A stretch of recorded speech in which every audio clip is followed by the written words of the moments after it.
selection of a site for the first television station presented many difficulties of which the public know little. Eventually, the Alexandra Palace was chosen. This 40-year-old film ranks as the first TV documentary. The commentary voice is mine. In November 1935, the work of reconstruction was begun on the southeast wing.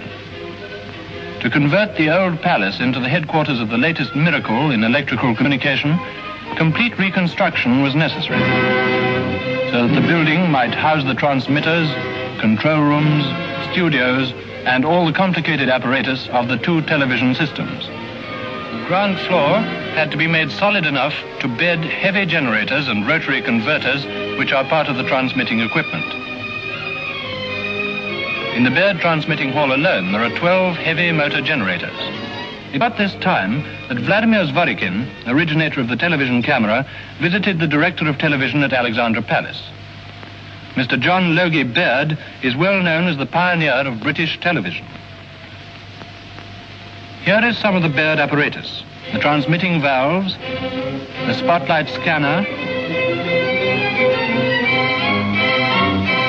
the spotlight studio, in which photo cells take the place of lights, and the telecine projection room with the projector in course of erection. Both the Baird and EMI equipment was so new as to be largely unpatented. And it was part of my job to see that there was no leakage of secrets between the companies via the BBC. The Baird system had many points of excellence, but the EMI system carried the frontiers of electrical design forward to a degree of sophistication never seen before. It is an almost unbelievable fact that the detailed design of the EMI 405 line system was done by Bloomline, Brown, White, and one or two of the others over 48 hours during one dedicated weekend at Brown's house. I remember something that Isaac Schoenberg once said to me. Mr. Birkinshaw, we are lighting a candle which will not be put out. The BBC is conducting a search for Superwoman.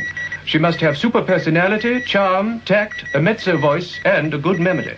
She must be as acceptable to women as to men. She must photograph well, she must not have red hair, and must not be married. Miss Elizabeth Cowell is a true brunette with soft brown eyes, with a lively face which one would call chic rather than beautiful. They wanted somebody of moderate education, who had never been on the stage, of average intelligence, and able to cope with life. Miss Jasmine Bligh, niece of Lord Darnley and descended from Captain Bligh of the Bounty, is more serious and dignified. An auburn blonde, statuesque, really beautiful and queenly. They wanted to know what our legs were like. Now, we never showed our legs on television. So instead of saying, Miss Bligh, would you raise your skirt slightly, they made us climb up 3 steps and get onto a table. Apparently they discovered what they wanted to discover. I remember Jasmine and I were finally told in Broadcasting House, I think it was April, that we'd got the job, but we wouldn't get it if we told anybody at all. And so we were taken around the BBC, introduced to all sorts of people, faced an enormous gathering of the press, who I know in my case tried to make out I'd got the job because I had a boyfriend in the BBC, which actually was untrue. Our job was announcer, and I suppose they called us hostess, which is now rather a dirty word, isn't it?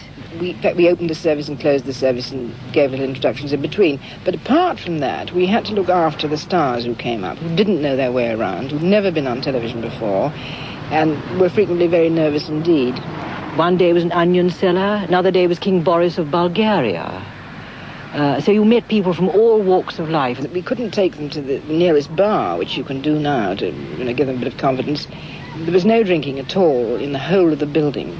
And the only drink was in matron's room, in a locked cupboard which consisted of half a bottle of brandy. And you only got any of that if you were dying.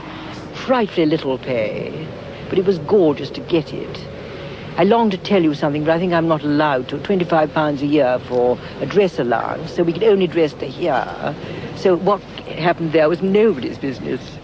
In August, Gerald Koch, who was the new director of television, just been appointed, assembled us all in the council chamber at Broadcasting House and told us our jobs. Cecil Madden, the first television producer. He then said, I know nothing about television, none of you do. so nobody can pretend they do. But you've got about 4 months to think, to decide what you're all going to do and how the cameras work and everything. So I suggest that you all pile yourself into cars, go out to Alexandra Palace in North London and have a look at your offices. Well, we did this. I was on the 3rd floor, my name was on the door on the same floor as his office. I opened the door, there wasn't a stick of furniture in it, but the phone was in the corner and the phone was ringing merrily. So with some trepidation, I crossed the room, picked it up, there was Gerald Cock. "Ah, Cecil, I'm so glad I caught you." He said, "Wash out everything I said. The radio show at Radio Olympia has been a great failure. They can't sell the stands. They think television could save them. Now," he said, "listen carefully, I've agreed. Don't muck about. This means programs in about 9 days' time." Hello, Radio Olympia. This is direct television from the studios at Alexandra Palace. And now we're going to see and hear someone you know well, Miss Helen Mackay.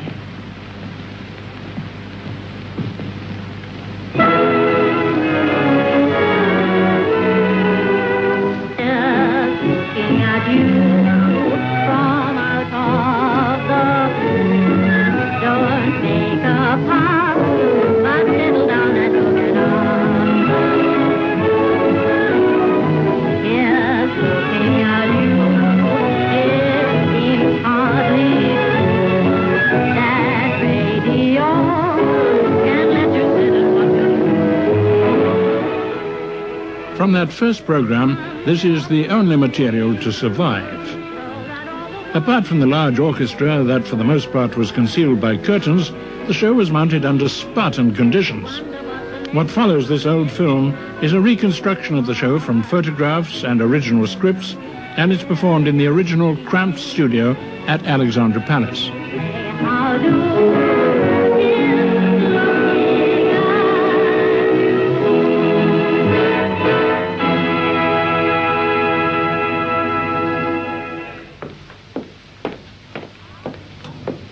And now, ladies and gentlemen, the 3 admirals.